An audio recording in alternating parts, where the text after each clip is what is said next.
Welcome to the Seoul Patch Podcast, the podcast where three American expats explore different topics related to living and working in South Korea.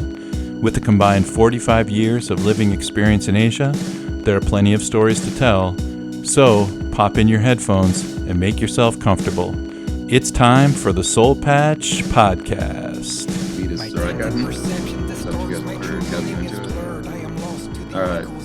All right, Frank.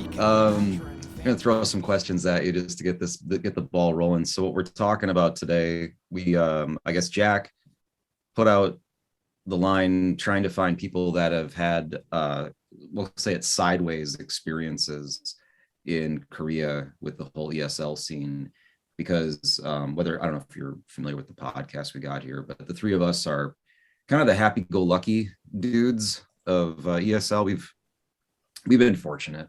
We got lucky. And have had some really good experiences. But we have plenty of friends that have worked here over the years, and we know that there's other ways to live this life. So we're just curious to find kind of the other side of the coin. So, and I know that a lot of listeners that are potentially looking to come to East Asia and teach ESL, they're obviously going to be concerned, and trying to suss out what the odds are of getting a good gig or what is a bad gig, what are the red flags and stuff. So again, to kick it off, how did you find the job that you got?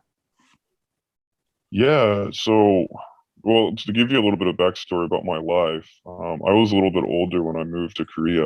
I think I was 30.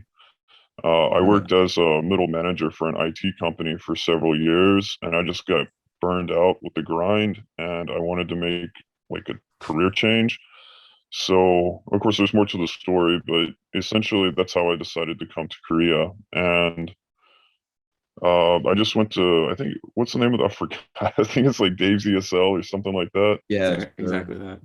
I put my resume on there, and literally 12 hours later, I had an interview, and then another 30 minutes after that, I had a job.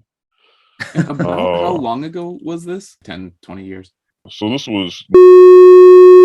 Oh, okay. How long ago? Okay. So it was kind of before, it's before Korea really became the K-pop destination. The K-dramas were super popular. It was before all that. But it was after Gangnam Style, so it was getting there. Yeah, it was trending upwards. Right. Nice. Okay. So when this is a really fast turnaround. So you're talking what'd you say it was 12 hours or something, 24 hours? You were like, bam, you got an interview, bam, you got a job. How did any of that seem sketchy to you, or did things seem above board? Did anything initially No, obviously no. Hindsight's 2020, but at the time, is there anything that you could have now could you kick yourself for anything? Be I should have seen that thing. Was there any event? No, I mean, so you have to understand that between the time I interviewed and took the job and actually showed up at the school, everything had changed. But when I took the interview, the teacher that I interviewed with, he had been there for 3 years as a foreign teacher. And he told me that, they have a really tight-knit community. It was a small town, and they do a lot of stuff together. He assured me it was a great school. But then I think the week after the interview, the owner sold it to a new person. And I wasn't aware of that until I touched down in January. Unintentional bait and switch. No kidding. Well, yeah. So maybe it wasn't even some nefarious thing like this other, because I think in your situation, man, okay, I'm imagining myself if I was looking for a job, especially I'm in a foreign country, and a whole new scene I don't understand. If I can talk to a current employee at that company, that's going to give me a lot of reassurance. So if I'm talking to somebody who's been there for 3 years, they're a foreigner just like me, and they're like, yeah, this is great, come on over, and they're answering all your questions, I'd be fully confident too. Yeah, I mean, it seemed great. He was really confident with it, and he told me that some of the other teachers have been there for a while. and actually I'm still friends with him to this day. So Oh, okay. it wasn't a bad situation initially.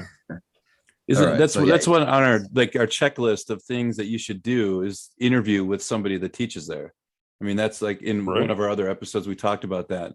You know, talk to the people that work there. So you're checking off these boxes that are supposed to display red flags, and you're not seeing any yet, if I'm not mistaken. No, and we had a nice correspondence over the next month or so. But I think, yeah, so I guess about a week or 2 weeks later, they changed ownership and they sold it to an American gentleman. I use the term loosely. And then that's kind of when shit went sideways. All right. So that's pretty rapid. So like a couple weeks and then it was sold. So when the Hagwon was sold to the American air quotes gentleman, did you recognize that immediately as like, oh man, it's too late? Like No, I was in the dark about that until I touched down. okay. So when did it hit you where you're like, this is not a good situation? Oh man. I mean, this guy, he could sell anything. So he made everything seem like, and the first impression wasn't that bad, but then in retrospect, when I started thinking about it, I was like, damn, dude, that was kind of shady. So, because I was totally unfamiliar with Korean work culture, and I was thinking, like, okay, he's an American, at least, he understands my plight, so he's gonna be honest with me. But I guess the first red flag was, so I touched down and he's at my office tel and we're going to have dinner together. And I'm like, how many teachers are there? He's like, there's 4 teachers. I'm like, well, we're not going to have dinner together. And he's like, no, no, no. I don't want you to get close to them because they're not going to be here very long. Oh boy. And Oh boy. That was like the first clue, right? That's weird. But I kind of was like, what's going on? You just got off the plane. Yeah. He doesn't know that you're going to be sharing an office with these people, that you're going to be working alongside them. You're going to meet them. I mean, well, here's what he did. So we worked together Monday. So this was Saturday when I arrived, kind of like late Saturday-ish, like maybe 10:30. yeah. We had some beers together. I got a little tipsy, and then Sunday he came over to my office tel and then showed me to the grocery store. Really was, he was really doing a good job of showing me around. Yeah. And then, oh fuck, man, Friday, I come into school and I found out later what had happened, but I'll tell you this: he had his friends dress up in suits and pretend to be immigration, and then they fired 2 of the teachers. What? This took a very strange turn. All right. This is a Netflix special. We gotta back up. Give me like a general idea of like what are the conditions for this job, by the way? Like, you got an apartment, you get $2 million a month. Like, I'm just curious. Yeah, it was just like the basic, it was like 2.1, and then in the contract it had, you're going to have this kind of health insurance, which when I researched it, it was a good replacement for the NHI. I think by law you have to have either the NHI or you have to have something equal, and this was an equal plan. But then when I got there with the new ownership, they decided to do like the 3.3% tax, the illegal independent contractor bullshit, and then they did actually we're just gonna do no insurance. And then there was, of course, when they pull those 2 stunts, they're not going to pay for pension either, right? But I didn't know that these were rights because that's my own stupid ass fault. But yeah, so that's what the working conditions like. But the first week there, I was fresh off the boat. It was there was 4 foreign teachers there. My schedule was lax. I had plenty of break time during the day, but holy shit, did that change quickly. Okay. So how? Yeah, so Friday. So on Friday, we were having a nice day, and then about lunchtime, these 2 guys come in and they're wearing suits. And one of the guys, I guess he was working illegally, and he was having a smoke break behind the building. And they're like, immigration's here, everybody get their passports. And I knew something was a little shady because obviously I'm not carrying my passport to work with me every day. And so they're like checking the paperwork of all these people, air quotes again. And yeah, they were like, dude, you can't work here anymore. You're fired. You have to leave the country immediately. And so I found out later that they had the two people that were fired had actually called immigration, like, dude, we don't actually go to schools and check this. That's what the education office is for. Right. So when they said that you were fired, this was to the other people in the office, not to you, right? Yeah, to the couple. Which is funny because like they're checking their IDs and you didn't even bring your ID, but you were okay to stay. Right. Yeah, I don't. So anyway, so then it was just down to yeah. me and another foreign teacher, the guy that I initially interviewed with. Can we dig into this day a little bit deeper? I'm just like, this day sounds amazing to me. Like, yeah. Just like the impression I'm getting right here. Like I'm picturing this, like they took this out of a page of like, I don't know, like we're immigrant field workers or something, like get your passports, get down, they're coming, like what? I see it more like Men in Black, like they got little badges, that they kind of drop down. Like immigration. Yes, it's all the power of suits, man. Yeah. That's why I wear them at work. I don't know, man. It was just like suddenly it was utter chaos because one of the teachers was working illegally. He didn't have a bachelor's degree, I think, or something, but the previous owner had hired him on because he was a good teacher. Yeah. But then just like the chaos of trying to find this guy and him having to run home and hide from immigration at his apartment, and then his wife or girlfriend, I don't remember, like going home, and then oh my god, dude. Oh my were god. they like was this couple like close to getting their bonus? Is that why he pulled the stunt? Was it just to like kind of screw them out of their bonus? No, he just didn't like them. Okay. Like he told me straight up, like Sunday or Saturday night at dinner, he's like, don't get close to these people. They're not going to be here very long. He was true. It was true. It's a creative way to go about canceling contracts. So they were gone. He got rid of them. They left, and that was it. Yeah, they fucked off. They had no choice. Jeez. So when you're seeing all this go down, okay, so I'm picturing you in the middle of this. So obviously now you're seeing this as red flags. You're a little bit, as the way you're describing it, sounds like you're kind of mystified. Like, what the hell is going on? Well, I believed it was immigration for 6 months. They didn't tell me. They were like trying to. So the teacher that I'm still friends with, kind of like we're friendly when we see each other. We don't, we live on opposite sides of the country now. But like when this was all happening, he was trying to shield me from it because he didn't want to freak me the fuck out, Mm-hmm. And then of course the owner, he's not going to tell me that because then I'd be like, dude, that was weird. So like I thought the whole thing was legit for 6 months. Yeah. Okay. So you're seeing it. You're like, this is real. But I mean, okay, I'm trying to put myself in your shoes. I could see like buying into the whole thing, but at the same time, I'd still be freaked out. I'd be like, whoa, is that how this world works? Like someone can just like, like the government will rug pull my life. I think I would be kind of nervous of my whole situation, even if I'm not like distrusting or like skeptical. I'd be like, wow, this is not a permanent assignment, probably. I think the thing that kept me grounded was knowing that I went through the proper channels to get my visa, and then I knew for a fact that he was working when he wasn't supposed to be working. And so it was kind of like, okay, I just need to make sure I'm doing everything legally. Mm-hmm. Right. Since that person actually was breaking some rules here and there, it felt more legit as well. So at this time, like your day-to-day work, what is it like? Is it still pretty like lax schedule? Are you having fun? Oh no, I mean after this event, everything changes. You have a Hagwan with over 200 students, and now you only have 2 foreign teachers. Oh man, that's a lot of classes. Yeah. Yeah, and it took hell, man. So that was early January. This is my like 3rd or 4th day in Korea, and so until March we couldn't get any more teachers in. So there was just 2 of us covering all these classes by ourselves. But I'm sure you got your overtime pay, right? Yeah, so I thought. So what did your schedule look like at this time? Like during that January and February? What time do you start? It was crazy, man. We were working at 9, and then I had no breaks all day.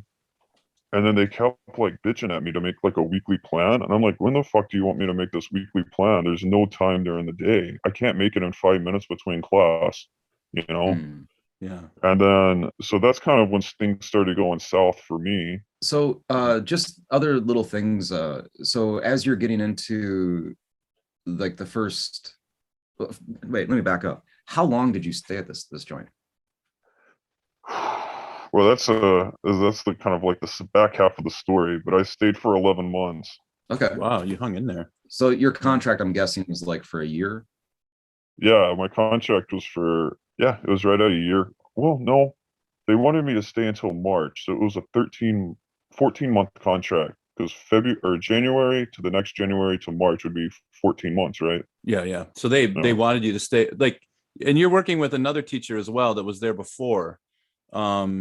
Is that a man? Is that it doesn't matter the gender, but did this other person also feel the same way you did? I mean, because they went from like a Yeah. lax schedule to just a crazy, Yeah, you have to be commiserating at least with them. And they've been Yeah. there for a while too. Well, okay, so here's what happened. Dude, you guys are opening all these. I like actually like wasn't planning on talking about this, but then now it's being brought up. So actually, what happened was this guy, he went to the owner and he was like, "Man, we're so tired. We're working all day. We have so many classes. What's going on?" And but the owner, he really liked him, so he was trying to like sweet talk him into saying, "Oh, don't worry, the classes will get better when we get more foreign teachers." Blah blah blah. But there was no teachers coming. And then finally, we did get another teacher, but our schedules got even more chaotic. So he's like, dude, he went to the owner and he was like, dude, like, this is not working out. I can't work here. This is crazy. Like, so I'm going to just let my contract finish in March. I'd like my severance and I would like for you to honor our contract and give me a plane ticket out of here so I can go back to. So the Hagwan director, he comes to me and he's like really confrontational about this. He's like, "Hey, I heard that you were talking to the other guy and that you're really tired."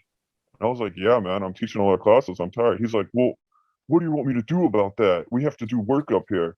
And I was like, "Well, I mean, I was just saying I was tired. Like I was talking to my coworker and he said he was tired and I said I'm tired too. And then he decided to come and talk to you about our schedule. Like, I don't think I did anything wrong." He's like, "Well, that's fine, but I'm firing him." And I was like, Good Lord. "Okay." And so the other guy, he comes up to the foreign teacher comes up to me and he's like, "Yeah, I guess I'm fired." So, but then we had dinner together that night on Friday night. And he was like, "Yeah, actually, I quit. I don't know why the Hagwon director wants me to think that he fired me, but he really wants you to believe that I was fired." Yeah. This guy's got some management skill, like classes he needs to take or something. This director, is he sitting in his office all day? Why isn't he teaching classes? I mean, he's He a was native. at this point. He had no point. He had no choice but to teach. I mean, Okay, so obviously, he's because there's so many students. yeah. So he's teaching like alongside you guys, right? Like Part time, yeah. part time. Okay. Yeah. And was the previous owner Korean or also a foreigner? Well, to my knowledge, it was it was part of a chain. So it was the chain Hagwon, and I Yeah. think I don't want to speculate because I don't know the details, but there was an Okay. owner, but he wasn't there, and then the office manager handled the day to day. Right. Okay. Okay, but Good wait, I got question. one question. All this. So again, just thinking from the perspective, like, if I was in your shoes or just like any type of job, like what were the terms of the contract? Like if someone's slapping you with extra work, are you being paid like the contract that I have currently here working is per class is basically how you get paid. It's salaried, but a lot of work is like per hour, I think, for Hagwons, is it or not? I don't know what it is. Like there's usually there's a overtime pay stipulated in it, or like were you compensated any way for all this extra work? So yeah, I was quite naive when like I said, I was used to like the U.S. standards. So as long as I was working my contracted hours, I really didn't think about how much I was teaching. Does that make sense? Yeah, I mean, I would have thought the same thing if I was Yeah. like fresh off the boat too, I think, right?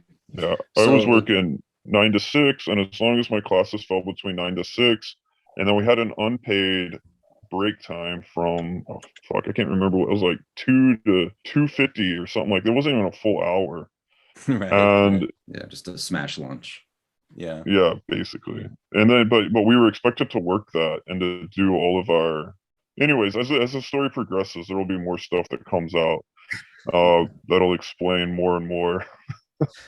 All right. But yeah, during this confrontation with him, like literally my back was up against the wall, and he was like pretty close to me. Oh, okay. So this guy, is he a big guy? Is he intimidating, or is he just like obnoxious? Just like He's a oh, he's a little bit taller than me.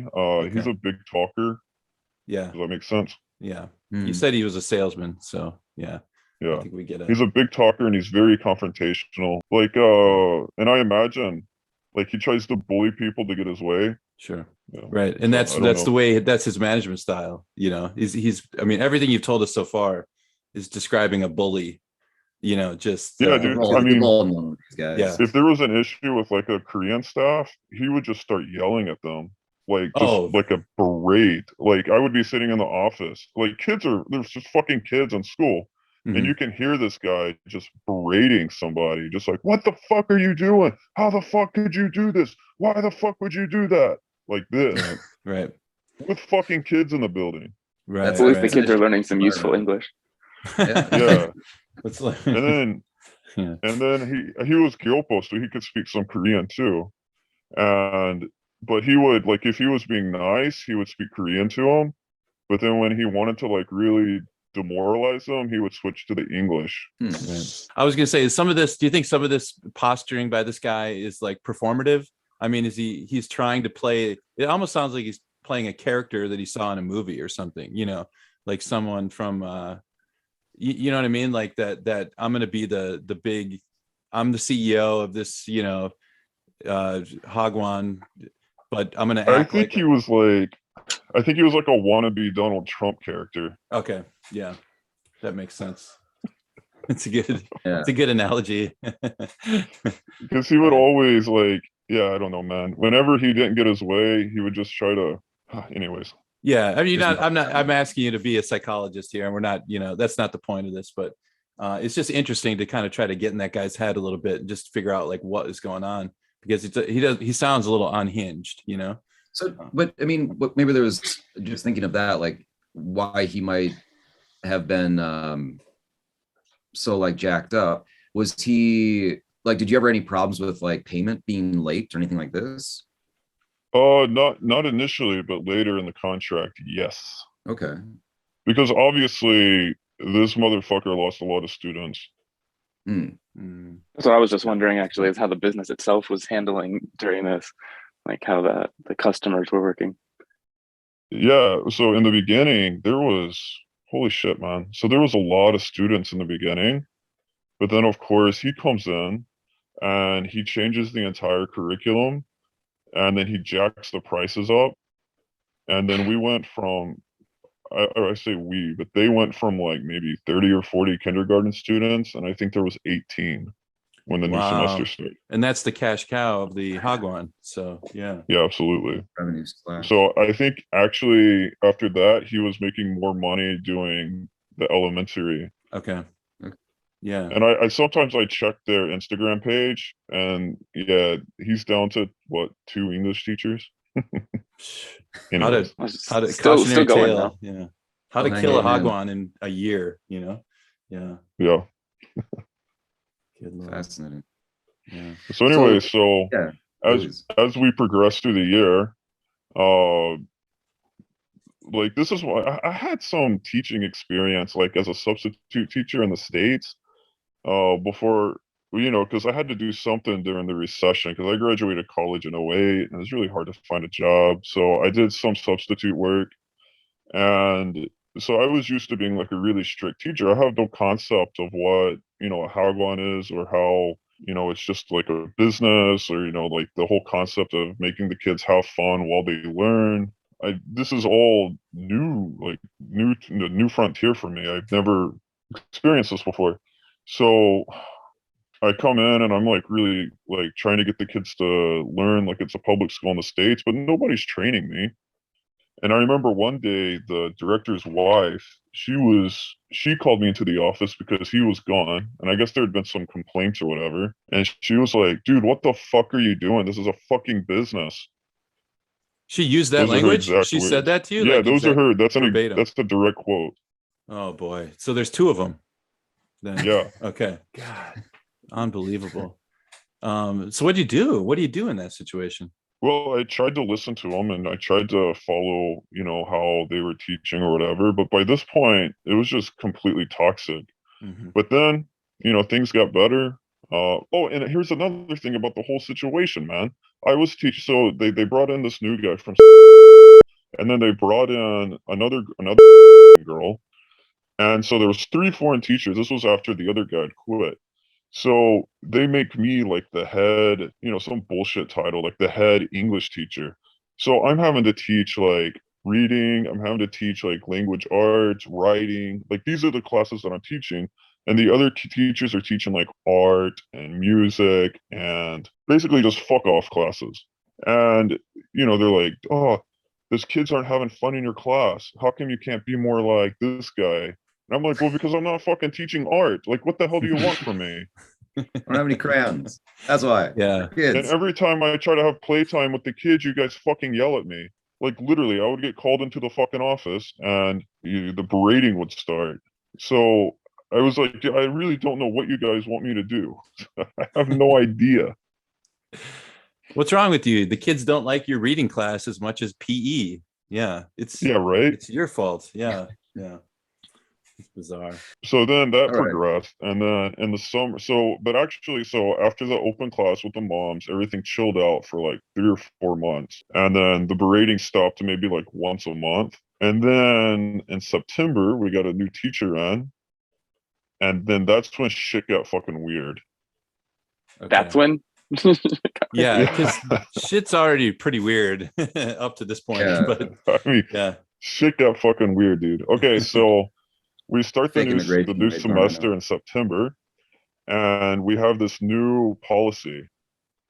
We have to make a daily comment about every student that we teach. Daily? Every student? Yes, Wow. it has to be, and it had to be at least 3 sentences. Oh, Lord. So obviously, this is just. But by this time, I'm already burned out because I'm kind of sick of this guy, and I have no break time during the day except for the unpaid hour, and I don't feel like I need to do this on my unpaid time off, so I just blew it off for a week.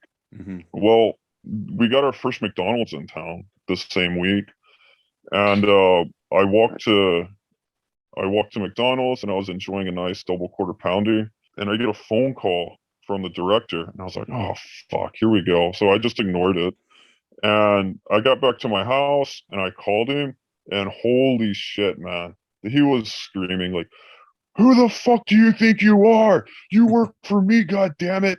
What the fuck are you doing? Like this. He's like, you're on very fucking thin ice. Do you know what I mean? Do you know what I mean? Like this. And yeah, so I went to work on Monday because there was a field trip, and I had to stay behind, which was lovely. I fucking hated the field trips. But then I got called into the office where I received another 45 minutes of that. And yeah, that was like how I spent my Monday morning. It's such a managerial failure. Like having managed people myself, like, dude, like I'm thinking it from his perspective now. Think of your blood pressure. Think of your mental health. Like if you're like losing your mind like this over your employees, like figure out a way to like, change the setting, get a different employee, but just like reaming somebody out over and over and over, your life is hell. Like, what are you doing to yourself, man? Chill. Get a different job. There's a new McDonald's in town. Go be a fry hop, like you whatever you call it, there's other things in life. Dude, I remember one day I was working, so there was only 3 computers, and one of the, and you know how like the Hagwons do, they do get like the cheapest infrastructure. So only one person can open Word at a time. So I was literally standing there waiting for somebody to finish their weekly plan so that I could go in and do mine. And we were joking and talking, and he was sitting at the office and he could see into the computer room. And he goes, hey, what are you laughing about? He's like, have Oh, you finished your weekly plan? And I was like, well, you can literally see I'm waiting for a computer. He's like, come in here. So I saunter into the office. When are you going to do the weekly plan? Why haven't you finished it yet? And I was like, well, this is my first break of the day, and I'm trying to, get in there so I can do it. And he's like, but I thought he was kind of joking because I was like, so I was kind of like had a smile on my face. He's like, why in the fuck are you smiling? Do you think this is funny? And I was like, dude, chill out, man. I thought you were joking. He's like, you just ruined my lunch. Get the fuck out of here. you ruined my Like this. lunch. He said that. Yeah, Oh, he my said that. drama queen. This guy is the biggest prima donna. So he's just projecting on all you guys then, basically. Like he looks Yeah, through the but here's window and you're laughing and he's going, they're laughing at me. That's this guy's mentality, Well, and here's the other side of the coin, dude. He'd always want to hang out with us on the weekends. Where are we going, He'd always boys? be like, how come you guys never invite me to hang out with you on the weekends? Like this. And then we'd be like, because we don't fucking like you? Like, what do you want from us?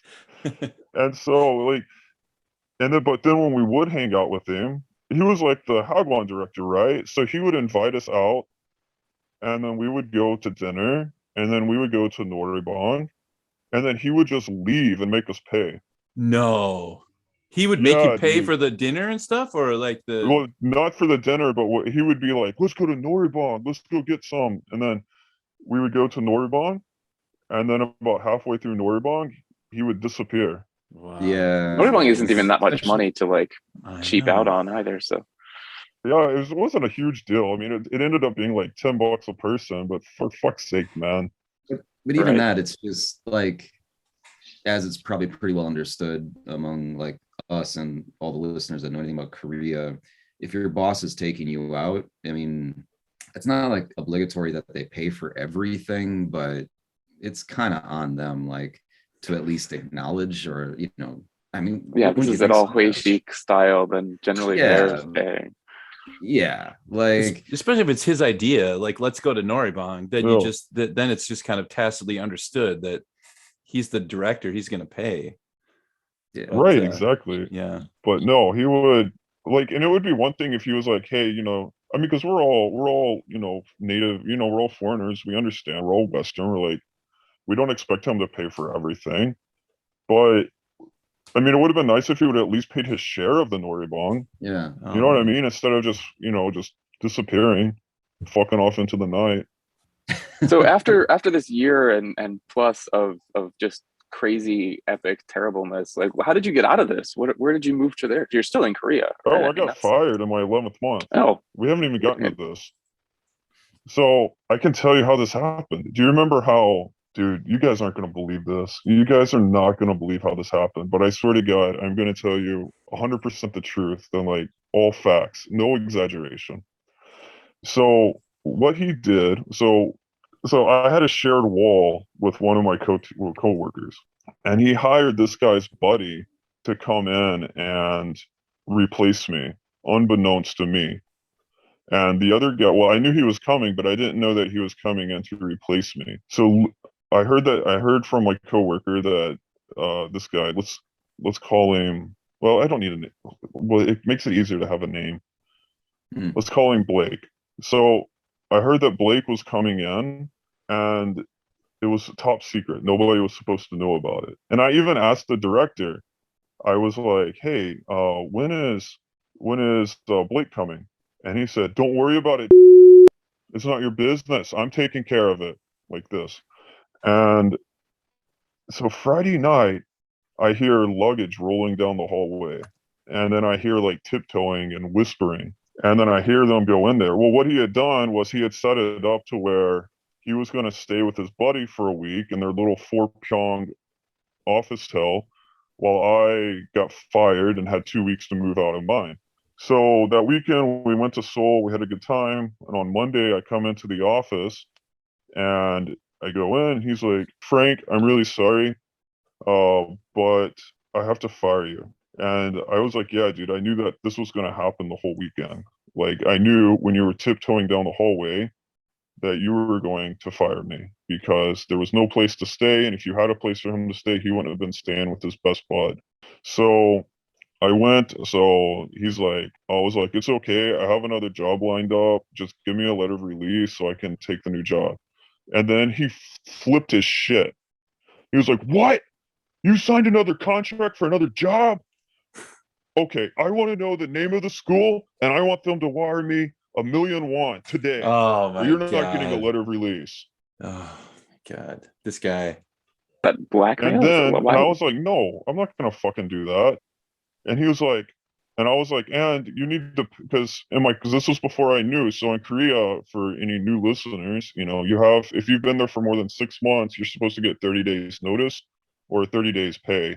But Good I didn't know information. this because my contract said 14 days. And Mhm. so I was like, okay, well, you know, I'll just work out the rest of my 14 days and then I'll get that paycheck and then I'll leave. And he's like, no, you're fired today. There's not going to be any money. And I'm going to take $1,000 out of your last pay to pay the recruiter's fee that your new school owes me.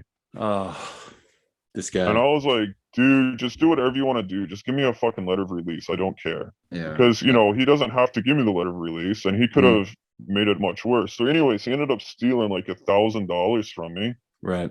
And then like I had some like shitty like first generation Samsung Galaxy A32 or whatever, or I don't know what it was. It was like the first smartphone, I think. And it had obviously like it was the one that the teachers just hand down to the next teacher and the next teacher and the next teacher like that. Yeah. Like it literally had like maybe 30 minutes of battery life. And I was like, well, you know, is it okay if I keep the phone? And he was like, yeah, but you owe me $400 for it. $400 for that? And I was like, you want me to pay full price for a phone that's at least third or fourth hand? And he's like, yeah, I have to get my money back. And I was like, motherfucker, this phone was here before you bought the school. Anyways, so I gave my phone back and yeah, that was it. That's how I left. Wow. So when you left then, you didn't get the letter of release? Oh yeah, so I got the letter of release. So and then I went home. So what I was planning to do was I was planning to go home, and then when I came back, I was gonna transfer because I had talked to him about this. I was like, so I'm gonna go home, and when I come back, I'll take the letter of release to immigration. I'll switch over to my new visa. But he took that opportunity to cancel my visa, and then I had to do a visa exchange. So I paid $1,000 for the letter of release, and then I had my visa canceled while I was out of the country, and then I had to do a visa run anyway. So I just wasted $1,000. Oh man. So it didn't matter. You didn't need the letter of release from him because you basically. Yeah, I should have just told him to go fuck himself in the beginning and just do a visa run. But I was really worried about my new school because it was a really nice school in Seoul. And so I really just wanted to make sure I could go up there. But thankfully, the recruiter, she smoothed everything out with them. And I was able to start actually at that job earlier. Oh, whoa. Okay. So you went, okay. So I didn't know the whole narrative here, really anything. When you started the story, I wasn't sure if like this was, you know, your first and final experience in the land of the morning calm, but you came back to a place that sounds like you're about to say was better. Yeah, it was better. Had issues, of course, but you know, it was much better. Okay. How long did you stay there? 1 year. And then I wanted to move to a nicer area, Seoul. So I stayed 1 year in that area, in the Mokdong area, and then I moved to the Seoul-dae-igu area. When you've gone through the fire like you did your first year, what were those second 2 years like? I mean, it was just so much more. The second year was awesome. I had a great time. My second year had it was like a converted hotel room into an office hotel. It was really nice. It had like a sliding door for a bedroom, and there was a nice living area, and the kitchen had 3 burners, which was really cool. Yeah. And that's crazy, right? Like I had 3 burners. Anyways. And the fridge was small like, thing. It's kind of apropos because you worked for Gordon Ramsay basically for a year, you know. So going to a place with 3 burners makes sense. But, yeah. I understand Gordon Ramsay's actually a pretty nice guy, except on those shows where he specifically acts like an asshole. Yeah. Hell's Kitchen, Hell's Hagwan. Yeah, you know. Yeah. Yeah, Same. it was. Yeah, that was a fucking year. Anyway, so but then my third year, I went to a Hagwan, and this guy was trying to pull some of the same bullshit, but Like he the was contract like, worker thing, like that same thing. oh yeah, most Okay. deaf. Yeah, he pulled that nonsense, and then he tried to. Well, he succeeded in doing the whole no NHI, Hmm. and then so that's where I met my wife, and my wife and I started dating. And about 6 months later, he found out that we were planning to get married, Mhm. and then he started berating her whenever he got mad at me because I stood up to him. I was like, dude, I want the NHI. Like, this is by law. You have to do this. And he's like, well, what about my rights? And I was like, your right is to follow the fucking law, dipshit. So that I knew like that was my last year teaching at the Hagwan. Yeah. Wow. Yeah. So from there, did you like head back stateside or? No, so I married my wife, and then we moved Okay. to and then we opened our own academy. Oh, right on. Yeah. Yeah. Congrats. And That's so awesome. now I have my own academy where I don't get yelled at every day. Yeah, you get to I do the mean, I work yelling. with You get my to freak wife, out so I now. still You work get with your yelled at, wife, but you not still get about yelled at. teaching. Yeah. Yeah, but not Right. about teaching. Right. And Yeah. That's funny. and so life's way better now. But man, that first year was terrible. There's more stories I could tell you about this guy too, if you want some like B-roll. Well, I'm just Yeah. so it sounds kind of great. I'm glad you were able to like I don't know. I think so many people might have just like flipped the table, gone home, been like whatever, but I think it's kind of cool that you kind of still persevered, like probably saw some sort of, I don't know, opportunity. I mean, obviously you made an opportunity out of it. I mean, your life is here now, and you're married, and you've got your own business. Like I just said, like a massive redemption arc right there. Like, um, you come into like this system and this world, and then go from like basically at the bottom of that to the top, being the owner.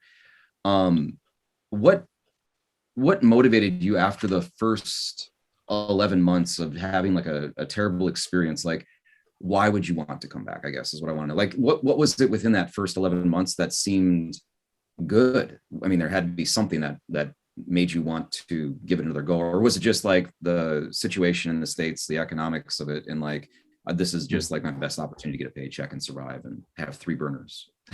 So oh man, so my first year in Korea, I think what I really loved visiting Seoul on the weekends.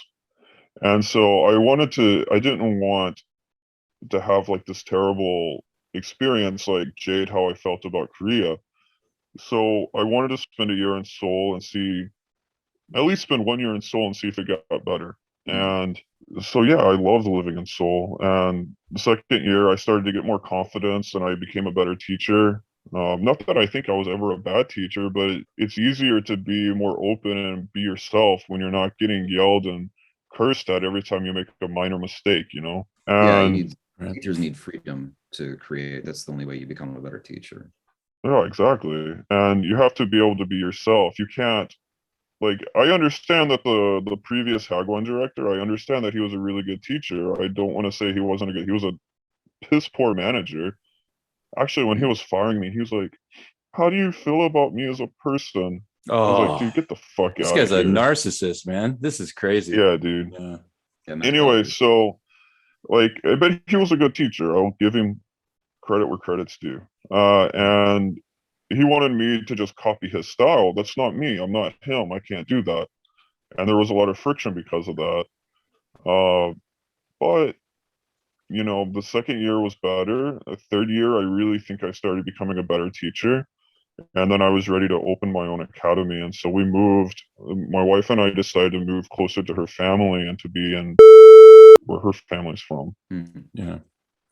I mean, I it don't know if takes a that couple answered your years. question. That was really long-winded. I don't know if I answered No, what you were it getting did. into. It just I had kind of a thoughtful moment there, man, because like we talked a little bit in a previous episode, if it's published or not, talking about just teaching methodology. We're all teachers here, and I like that comment. Like, like one of the basis for the friction with the manager, like you actually, like you've been talking about him for like 45 minutes about how he's kind of a POS, like over and over, but at the end it's like, but I got to give him credit, he actually was a good teacher. He had good methods. The problem was he wanted me to teach in his methodology exclusively. And I think that's one of the things that for anybody listening looking to get a gig, and if you haven't taught a lot before or at all, if you can find things where there's not a lot of rails, where if the school's like, yo, we'll let you choose the textbook, we'll let you design the curriculum, don't be afraid of that. That's a good thing. Like, I think that's for a lot of young teachers, people are used to like a job that has like, this is your job, this is what you do. Like being thrown into a new system, and if you haven't been a teacher before, you might find that to seem like maybe it's dismissive, you know, like, oh, figure it out, you're on your own, like just go and teach.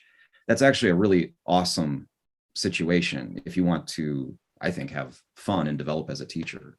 Very, very, very few Hagwons will do that though, because Hagwons, right. The reason they get customers, of course, is by saying we have our curriculum, right? They're so selling the curriculum. Yeah, they're selling the curriculum itself. They're not selling the teacher.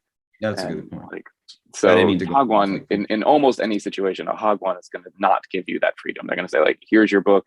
I don't mean like in absolute terms, but like there's definitely going to be situations that are more liberal than other ones, where it's like, I mean, we have in our jobs, we have a book we use, but none of us have to use it. It's like, how much do you use it, Kev? Like 10% of your class. I'm sure there's other teachers that use it 90%. So I think like looking for flexibility, but again, I'm preaching. I'm going to shut up. I think when it comes to the Hagwon, I mean, I get that they're going to give you their curriculum and that they're going to, you know, expect them to teach you what they want to teach you. But I think what most new teachers need to understand, and this certainly isn't true for most Hagwons. No. Let me rephrase that. This certainly isn't true for some Hagwons, but I think it's definitely true for most Hagwons. Basically, the foreigners are there just to advertise. Everything a foreign teacher does at a Hagwon, a Korean teacher could do. Yeah, that's a good point. That's true. I used to think that too. There is something about the, I don't know, what is it, like the exoticness or whatever of you know, just having a foreigner be there, present or whatever is, yeah. Because I used to think like sometimes they'll take like a inferior foreign teacher will get a job that a superior, you know, Korean teacher, a teacher who's actually better skilled or better suited for that job, they'll still give it to a foreigner because of what you're talking about, that dynamic. And and you have to understand that being a Hagwon teacher in Korea is basically a beauty contest as well. You have to have what they consider to be the beauty standards of foreign people. And I've seen so many times like qualified teachers from South Africa or other places get skipped over for somebody with no qualification whatsoever just because of the color of their skin or their eyes. Mm-hmm. Yeah, and I don't want to make any excuses for your previous boss, but man, if you think about it, like he's a Gyopo, he comes here, you know, obviously even you said that you could respect his teaching methodology. He obviously wanted to get into the ESL game. He runs a franchise of a Hagwon, etc.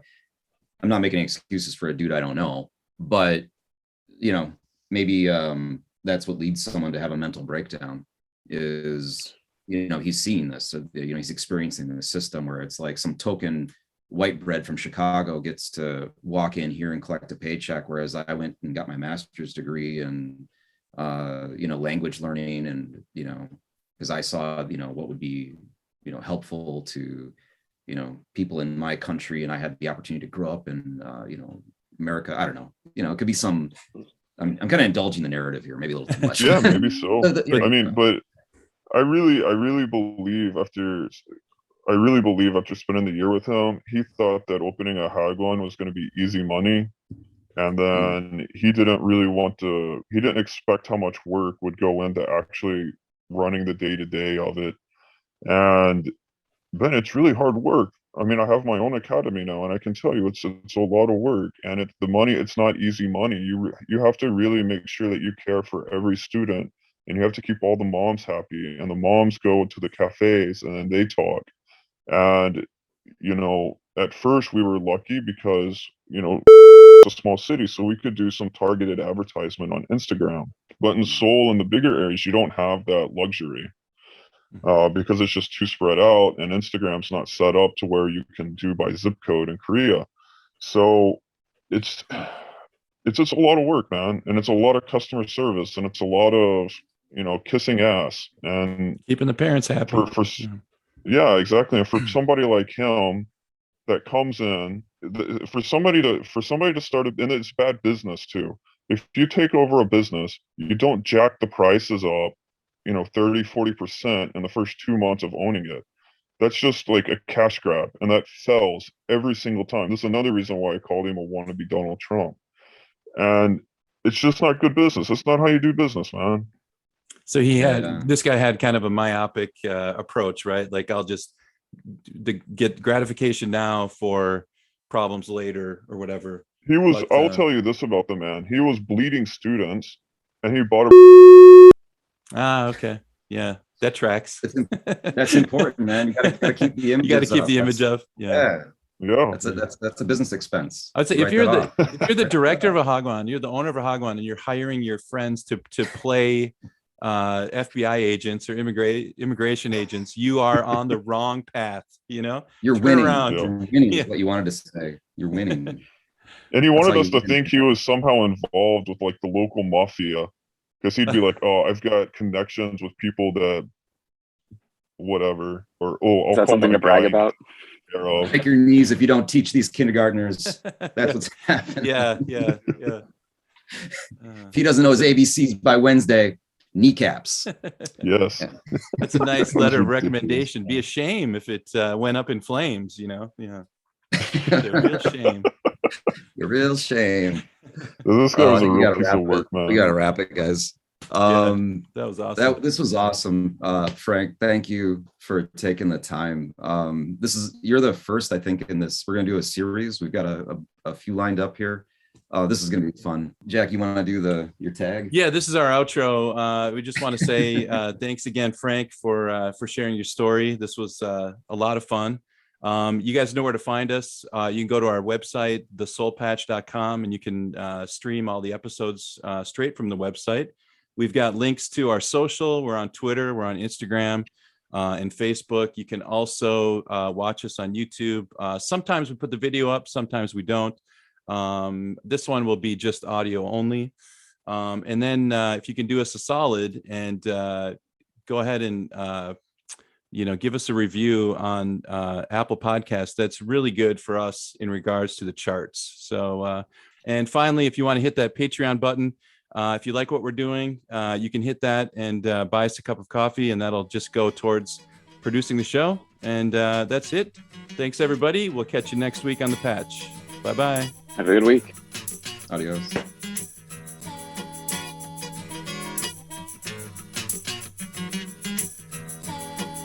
To pay a couple respects to the people that made me what I am today. Life and gear. It's all my love. It's all my love. The quiet man. It's all my love. It's all my love. Dopamine. Jim. It's all my love. It's all my love. It's all my love. The brain. It's all my love. It's all my love. Hey, Bobby. Let the bass go.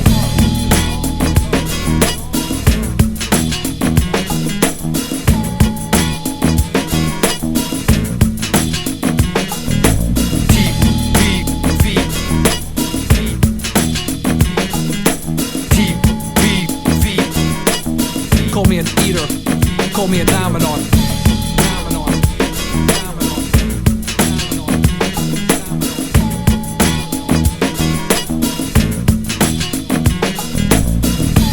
Long face. It's all my love. It's all my love. It's all my love. Obsolete.